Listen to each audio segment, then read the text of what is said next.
Welcome to part 2 of our visit with George Sibley, creator of the film Smyrnea Lost and Found. In this segment, George gives us a behind-the-scenes look at the city archives in Dundee, Scotland, where many of Turnbull's maps and documents were uncovered. We'll also hear from our very own museum archaeologist, Dot Moore. That's all coming up right now.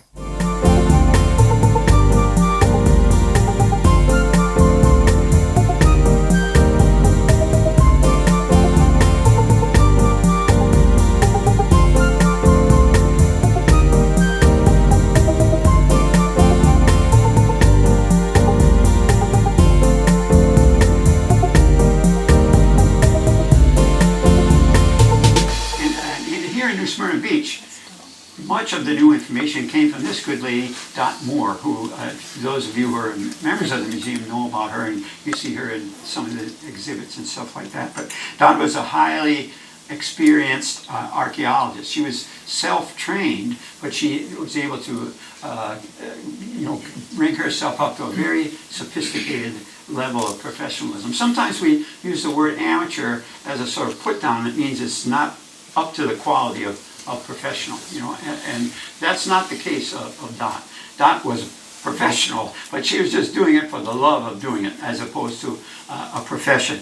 And her technique was really interesting, because back in the 70s, 1970s, of course it couldn't be 2070s, but the state archaeologists, the professionals, had done a survey all over Florida, and they knew that development was coming, so they wanted to sort of select areas to preemptorily protect, from development. So they surveyed all the possible historical sites in Florida, made a huge report, big book thing, and they wrote off New Smyrna Beach Edgewater area because they said it had already been so developed, even in the 19th century, by people who didn't know anything about archaeology and probably inadvertently destroyed things, that there was no chance of them finding any 18th century material here. So they wrote this off. But Dot disagreed and thought there was a chance of finding 18th century material here. So she conducted what she called surface surveys, and here's a little bit of from the movie of how that worked. By the 1990s, interest in the historic origins of modern-day New Smyrna Beach had inspired a few local people there to systematically search for 18th century evidence. This usually was a kind of salvage archaeology, with the searchers checking areas often literally one step ahead of the building contractors. It was a long shot, but finding anything from the British colonial period seemed worth the effort. In 1996, the search in New Smyrna Beach finally paid off. In 1996, the city announced plans to sell some city property to a private developer. As the property was located in what we consider a high probability or high potential area for traces of the Turnbull settlement, I requested permission from the city to do some checking on the property prior to development. And in walking the property, surface checking, traces of a structure were noticed in a squarish area of fallen coquina stones. With the cooperation of the new landowner, we had a year to complete excavations in there. We found evidences of at least 4 more structures on the property. We're really focused on trying to maintain visibility on what goes on in these areas and trying to document what we can while it's available. Once it was established that Turnbull artifacts had indeed survived, that initial discovery led to the discovery of other Smyrnea buildings. Now, we took a look at the map before, basically as an introduction to the houses, but the maps and those other documents, as Greg mentioned earlier, were another very important chain of the story that I wanted to talk about. So that involved using maps of our own and traveling. So Gail and I planned a trip to England, Scotland, and Menorca. And thanks also in part by both Donna Dean Miller and Dot contributed extra money, because Gail and I were basically paying for the travel ourselves. So they helped us out a little bit with it. Again, they just loved the project idea so much that they helped us out. But when we went there, luckily it was in the days where you still had you could check 2 bags with your ticket. So Gail and I each had 1 suitcase that was our clothes, And then Gail had a giant suitcase full of lighting equipment, and I had another big, I think it was just a tripod, but a big, heavy professional tripod. So that was our check-in bags. And then I had a carry-on bag that I crammed in most of my camera equipment. Gail had some stuff in her carry-on bag. Somehow we lugged all this stuff to Europe. Now, you might think, well, why didn't you just rent something over there? Well, the one big problem in shooting video is that in Europe, they have a different standard of television than we do. They're not compatible. You can't look at something that's shot on a European video camera on our TV and vice versa. So there might be a few specialized things, but there weren't many of them over there, and certainly not enough. Even if we had the budget, which we didn't, I couldn't rent things in London and in Scotland and then, for crying out loud, Menorca. Give me a break. So we had to carry our own stuff over there, and it was huge. And in those days, video cameras weren't as friendly as now. Look at this guy's here filming with just our natural light, and he's probably getting a pretty good image back there. Back in 2006, you needed some light still if you wanted to get. You could use these lightweight cameras, and they were very good, and I'm very grateful for them, but you really needed some light. So we had to lug all this stuff over, and conversion plugs, because they have different kind of plugs in the wall. So it was really quite an elaborate thing. So anyway, first stop was London, and we went there basically because that's the site of their National Archives. This is where all of the documentation that was used to tell us what the Smyrnea colony was like up until about 2004, that's all we had. And all that's there really, there's a couple of letters and stuff, but the bulk of this is transcriptions of oral testimony that took place at trials up in St. Augustine. And these were where the Smyrnea colonists, who were under like a 7-year commitment to work off the pay that had been spent on their behalf to transport them over here and build their houses. And now that the colony was falling apart, they applied to have that dismissed. And of course, if you're applying to have something dismissed, it's not that they were liars or anything, but they had every reason to emphasize all the bad things that were going on down here. So the only documentation, written documentation that we had, which historians like so much, it all said that it was a bad idea from the beginning, and everybody was losers, and it was really a disaster. So that's all we knew. So that's the best that historians, that's how they talked about the colony in those days.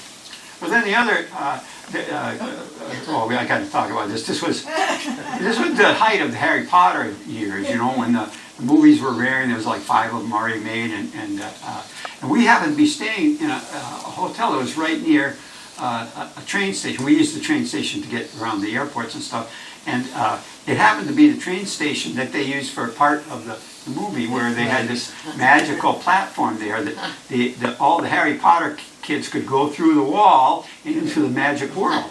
Well, the train people got into the spirit of the books, and they rigged up this little baggage cart that looked like it was disappearing into the wall.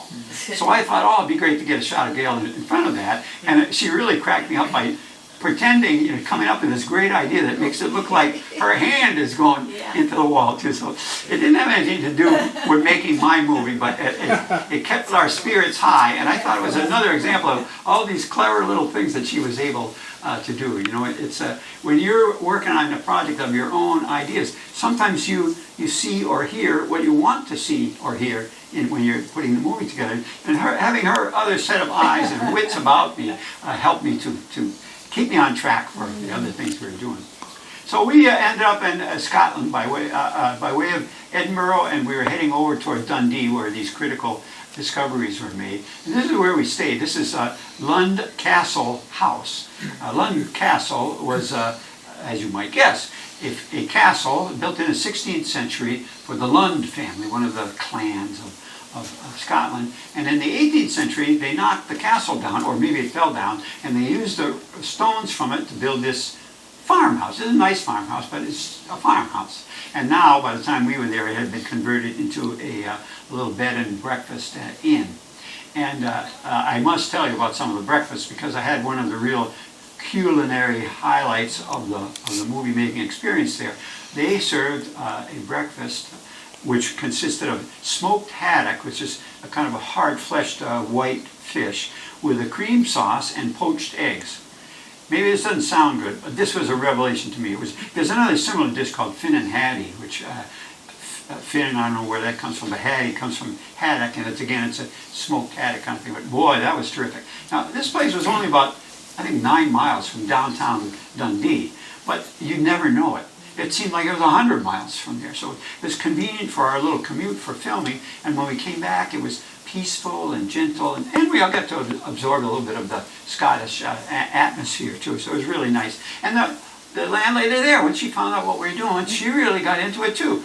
I had been mentioning that I wanted to go out and shoot some scenes of the Scottish countryside, but she also heard us moaning and groaning about how I hated to drive on what I thought was the wrong side of the road and on narrow lanes too.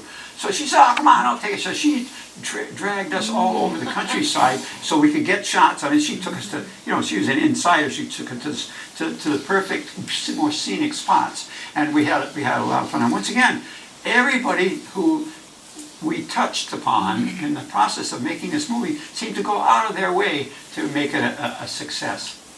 But the heart of our work in Dundee was down at City Hall here, and through an unobtrusive side door you find the city archives. And that's where Colin McIntosh works, and he's the guy who, when he was sorting miscellaneous papers, came upon some papers that were extremely important to us here in Florida and to America as a whole.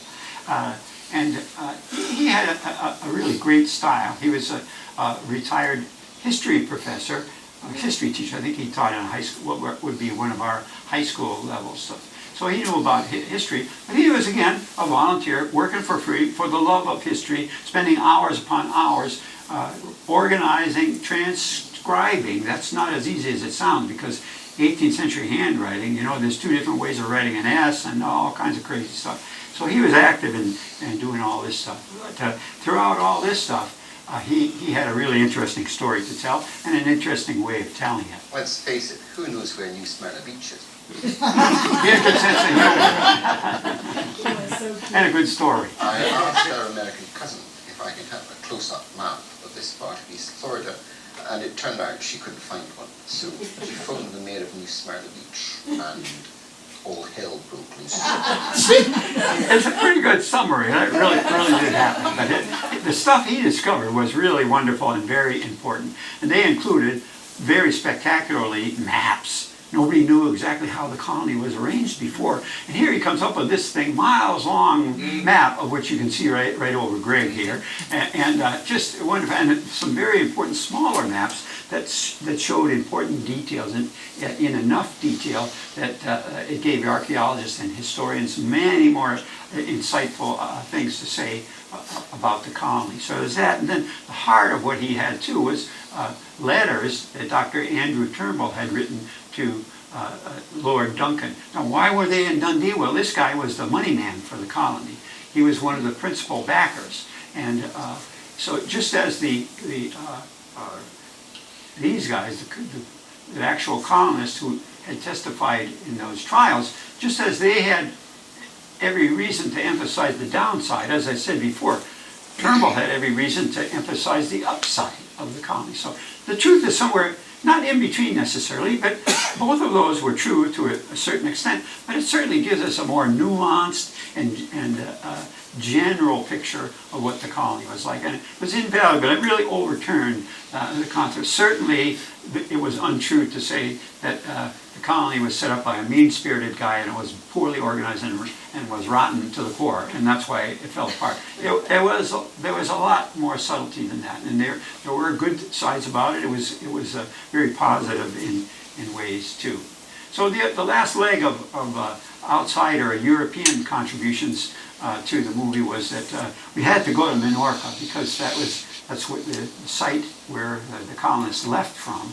And what I thought it was important to actually show the reason that they left from there, which was that there was a very long, narrow kind of harbor there. But the importance of that for the sailing ship days was that it was surrounded on 3 sides by land.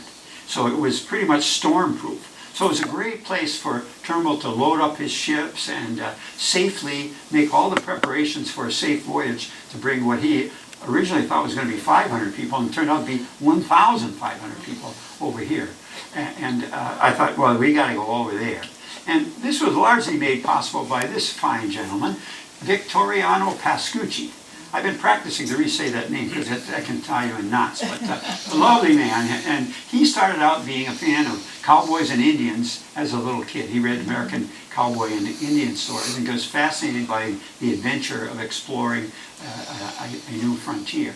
And then as he got older, he discovered the amazing fact to him and to us that most of the colonists that made the largest single migration of white people for a specific project, a colonial project in America, came from his little island of Menorca. So he was thrilled by this, and he wanted to make sure that the world knew about this story. He was very proud of it. He came over to the United States and befriended people, met people from the Menorcan Cultural Society, because a lot of those people from the colony, they have still maintained their family ties to Menorca, and over all these years, you can still find a large group of Menorcans who still live up in a, kind of almost a neighborhood of St. Augustine. So he thought this was just great. And whenever historians or scholars wanted to go over to Menorca, he made them feel welcome. He helped shepherd them around, much as he did for us too. And for the movie, you can see a little bit of our gears there, all these lights and stuff that we had to lug over. Ooh, I shudder to think of that. I'm glad we didn't have to do that again. But he did a really nice interview summing up the Menorcan side of the story for the movie. But equally important, he took us all over the place and showed us what the Menorcan landscape was like.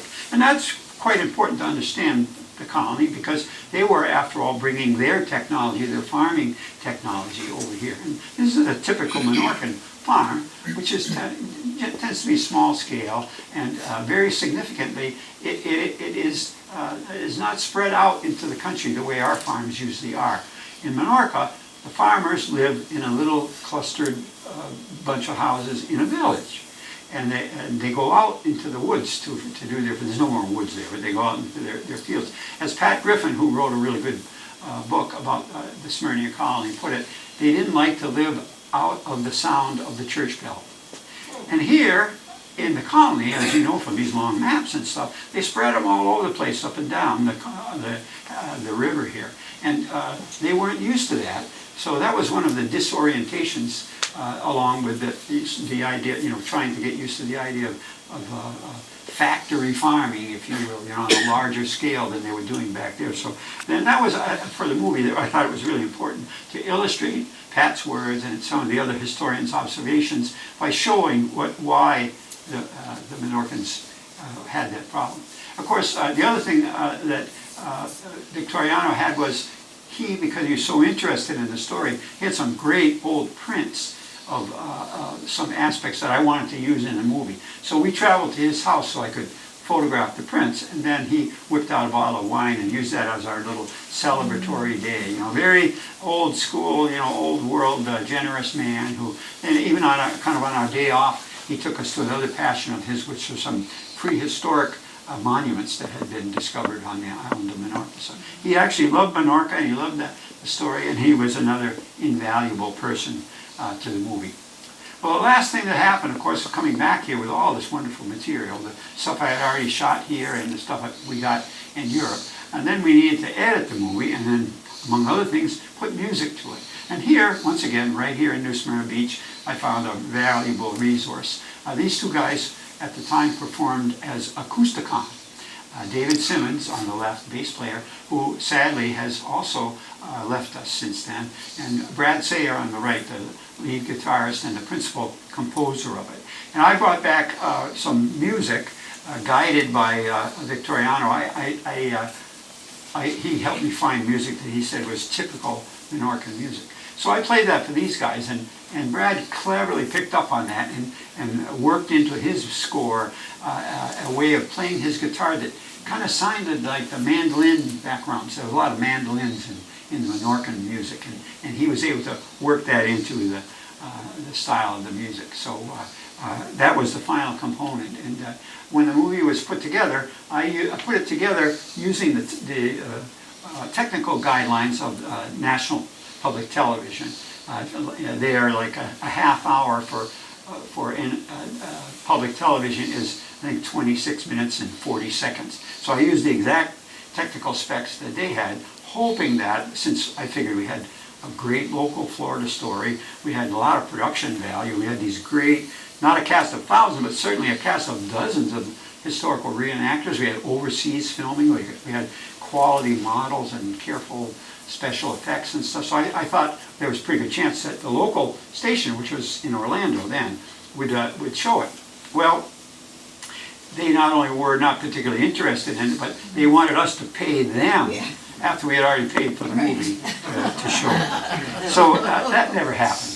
But the movie was shown a few times. It won an award. It was shown at the Menorcan Cultural Society. It was shown down here at the museum. And then pretty much had the rest of its life on a DVD format, which also had the additional virtual. There was at least a little bit of this behind the scenes stuff that I'm telling you today. And there were also some related materials, like the interview with the people from the island over in Menorca. So that's a little bit about how the movie came together, and I hope you enjoyed it. Thank you so much for coming out.